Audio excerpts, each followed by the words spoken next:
Europe's stress tests designed to end the horror show of the financial crisis. After Italy's banks fared the worst of all Eurozone nations in financial stress tests by... A fall in bank shares dragged down European markets on Monday. At least 13 banks in the region would buckle under another financial crisis. But hidden in the shadows is the nightmare the Eurozone wishes would go away: zombie banks.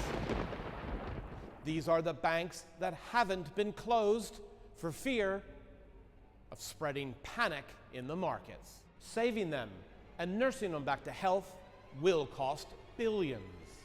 But leaving them to linger could cripple economies because these banks aren't strong enough to lend. If you are a zombie bank, so if you are a bank that is weak and not able to lend, sometimes you actually get to roam around for a very long time and survive.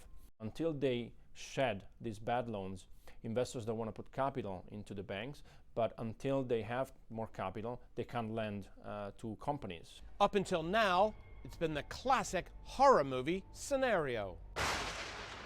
Individual regulators going it alone, refusing to go along with the ECB, and heading off on their own into the haunted basement of capital shortfalls.